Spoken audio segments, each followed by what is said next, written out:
François l'a dit, je suis directeur artistique de la compagnie Métaux Secrètes Associés.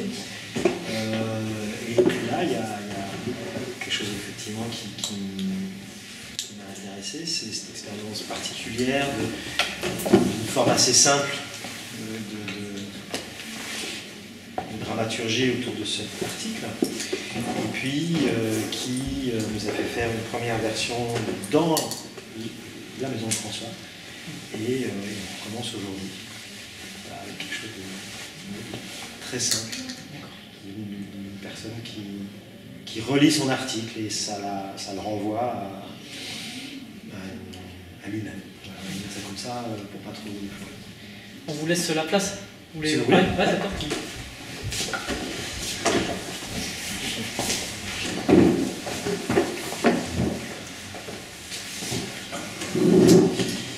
Bon. Alors, il faut que je relise l'article.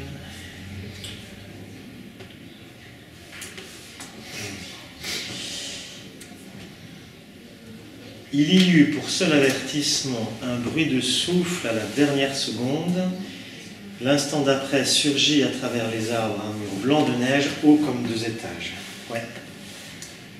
Ouais, je pense que c'est une bonne mise en situation. C'est vrai que ça vient comme ça. Il y a un monstre derrière nous, et puis c'est après que le cerveau analyse.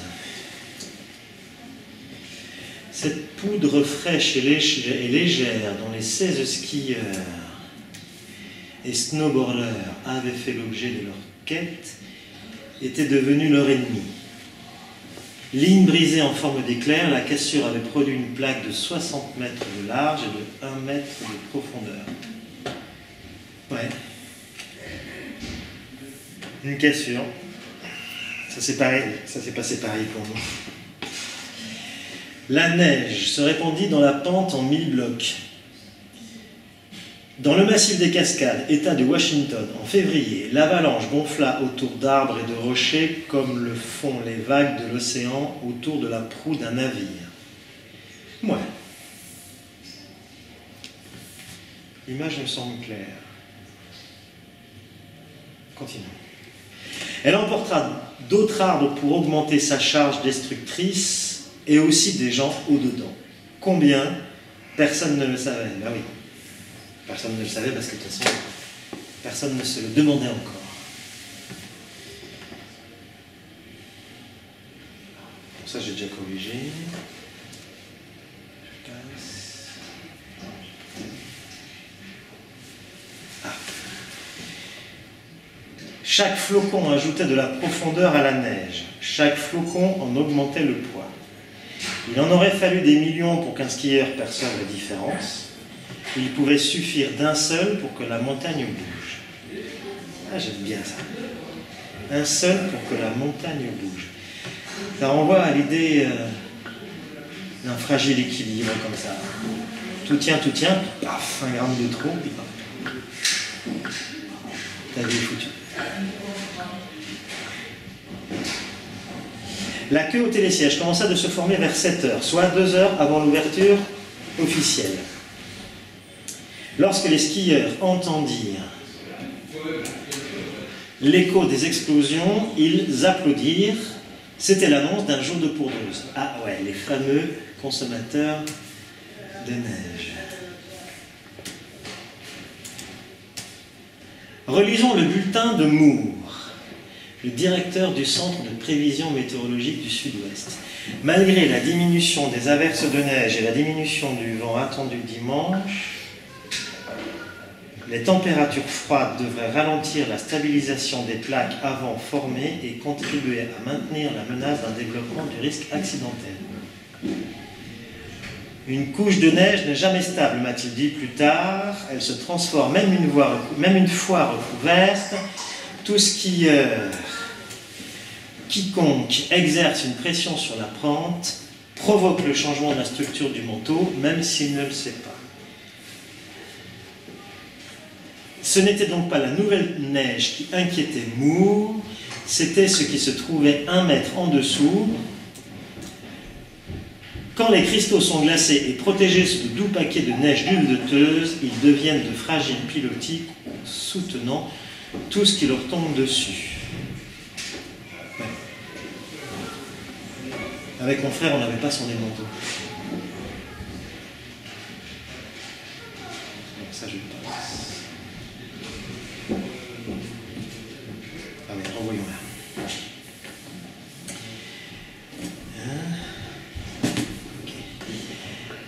Mégane, elle m'a déclaré que si ça n'avait tenu qu'à elle, elle ne serait jamais allée hors piste avec 12 personnes. C'était trop. Mais il s'est créé, m'a-t-elle confié, une sorte de dynamique conduisant chacun à se dire qu'il ne voulait pas être celui ou celle qui considérerait qu'on était trop nombreux et qu'on ne devait pas faire ça. J'étais invité et je ne voulais pas faire de la résistance, semer le trouble. Je ne voulais pas passer pour une rabat-joie, alors je me suis contenté de suivre. Ouais, ben c'est ça. Là, on est au cœur du sujet. Le facteur humain. L'effet de groupe. Ils étaient 16, et chacun d'eux, enfin, les survivants, chacun d'eux m'a raconté quelque chose. Moore, Laurie, Abraham, Johnny, enfin, les compagnes de Johnny, Jim, et Brixey, chef des pisteurs secouristes.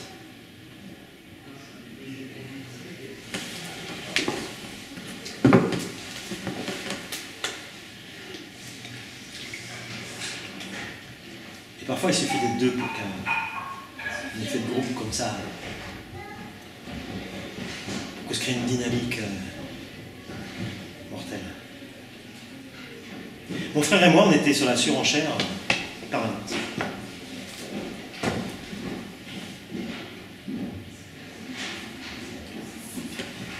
Selon Tim, il n'y avait pas de raison que le groupe entier prenne une mauvaise décision. Si tout le monde y va, c'est que ça va être bon, m'a-t-il dit. Chacun pense que c'est bon, qu'on n'est pas là pour traîner, qu'il faut y aller. Chacun a dit « Oui, 2 par 2, 2 par 2 ». Rodolphe descendit le premier tout droit de la pente. Erin m'a dit « Je pensais que nous ferions l'autre face de Cowboy Mountain. Je skie à Steven Pass depuis l'âge de 3 ans. » Et la situation était telle que c'était comme si quelqu'un à mes côtés m'appelait à plus de responsabilités. C'était tous des professionnels, des gens intelligents et sensés, avec de grosses capacités physiques, et pourtant, ça n'allait plus dans leur tête. Je voulais leur dire d'arrêter. Mais Erin, pourquoi t'as pas dit d'arrêter, quoi? Il y avait quelque chose qui l'appelait à la prudence, et puis, enfin, son ange gardien a sûrement sauvé. Mon frère n'en avait pas. Donc, allons directement sur le passage de Jim et Jack. Jim, Jack.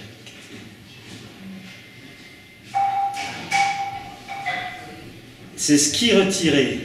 Ron grimpa à son tour sur un tas de décombres. Oui, j'ai déjà présenté Ron avant. Il vit le bâton de ski et 2 gants. L'effroi le saisit. Quelqu'un qui se bat a ses gants. S'il les perd, c'est que toute force l'a abandonné. Et il a réalisé que c'était des Scott. Et Jim Jack avait des Scott. J'ai peut-être cherché 1 minute avant d'avoir le signal maximum sur mon Arva, m'a-t-il raconté, et au premier coup de pelle que j'ai donné, j'ai heurté le bras de Jim Jack. J'ai vu le visage de Jim Jack. Il a vu le visage de Jim Jack. Ouais, c'est bien cette édition-là. Les yeux ouverts qui me regardaient, m'a-t-il dit. On voyait bien qu'il ne respirait pas. Ron a commencé à lui donner de l'air et je cherchais son corps sous la poitrine. Non, ça marche pas. Ron a commencé à lui donner de l'air et il cherchait son corps sous la poitrine. C'était comme si ses membres se trouvaient là où ils n'auraient pas dû être. Et alors j'ai commencé à creuser autour et j'ai vu qu'il était plié en 2. Ses pieds étaient au-dessus de sa tête. Il n'y avait pas de sang, mais il n'avait pas son casque ni son sac sur le dos. Et sa veste lui recouvrait la tête. Il avait des éraflures sur le ventre c'est ce qu'on a pu voir en sortant de la neige. 2 insufflations et ça allait vite revenir. Mais non. Si on faisait pression sur sa poitrine comme on l'a fait et qu'elle s'effondrait, c'est qu'il n'y avait rien. Et de Jim Jack, nous sommes pourtant tous des mecs costauds, il ne restait rien. J'ai tiré son bras vers le haut, il était tout mou. C'était comme tirer une serviette mouillée. J'ai tiré sur l'autre bras et c'était la même sensation. Puis j'ai tiré sur ses jambes, mais plus rien n'était assemblé. Tout était en miettes.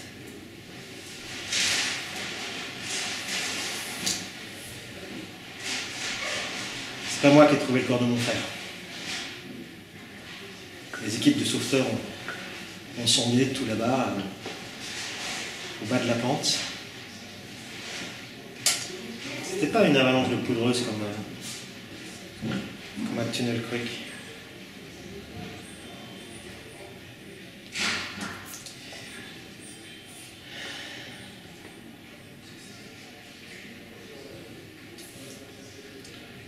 Erin, la snowboarder qui s'était éloignée du groupe au départ, effrayée par la direction qu'il prenait, avait retrouvé le groupe. Elle prit tendrement la tête de Chris dans ses mains pendant que les autres faisaient une ultime tentative pour le ramener à la vie. « C'est Chris Rudolph, a-t-elle dit. Vous le connaissez? C'est le chevalier de Stephen Pass à l'armure étincelante. » Alors ça, c'est Erin, une belle âme. D'un corps complètement disloqué, elle en fait un archange.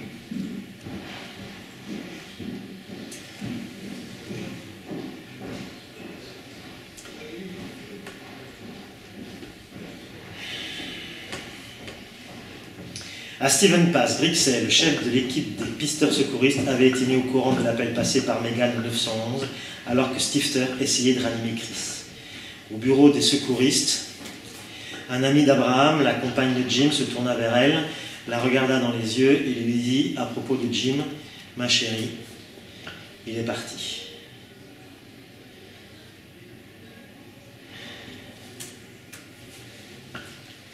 Je vous épargnerai le récit du coup de fil à mes parents concernant mon frère.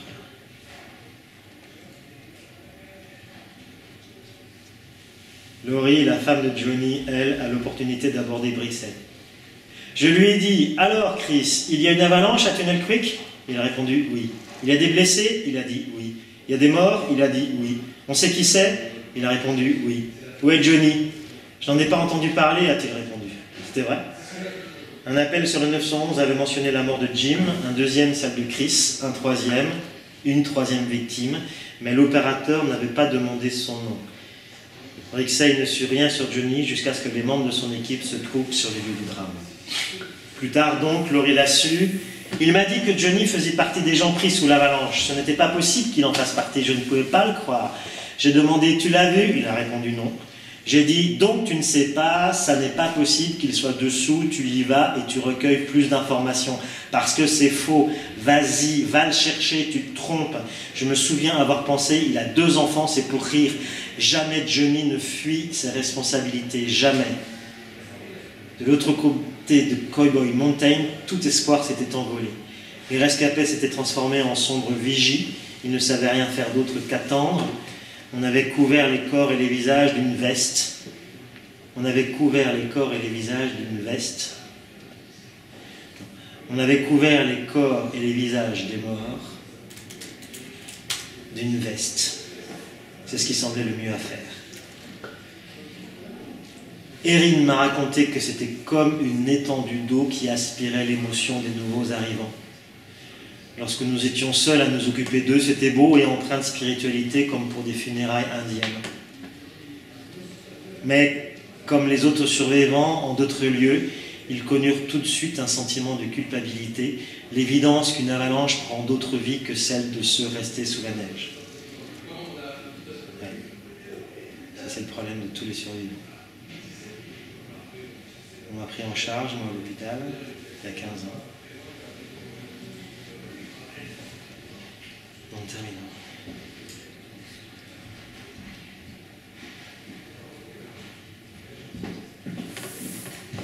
Ils se demandèrent pour les uns si leur simple présence ce week-end-là à Stevens Pass n'était pas à l'origine du drame de l'expédition à Tunnel Creek, celui d'un groupe de locaux avides d'impressionner des gens importants venus de la ville. Ils se demandèrent pour les autres pourquoi ils avaient identifié tous les signes du danger, à commencer par ceux donnés par le bulletin météo, mais avaient été incapables de mettre frein aux ardeurs de chacun. L'activité rompit le silence, un snowcat se gara au pied de l'amoncellement de décombres, 6 secouristes montèrent sur la colline, ils s'arrêtèrent au niveau de Jim Jack et l'enveloppèrent dans de grossières couvertures rouges. D'autres marchèrent jusqu'à l'endroit où Stifter était assis. Ils enveloppèrent les corps de Johnny et de Chris avec savoir-faire et respect. C'est John qui a raconté s'être souvenu de ce que les secouristes avaient dit à ce moment-là, que ce n'était pas facile de faire ça et qu'ils ont traîné les corps lentement au bas de la colline.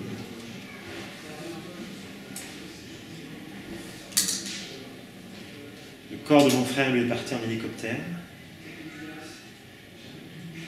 Son âme s'est envolée. Paix à son âme. Paix aux âmes de Jim, Chris, Johnny. Et paix aussi aux âmes des survivants.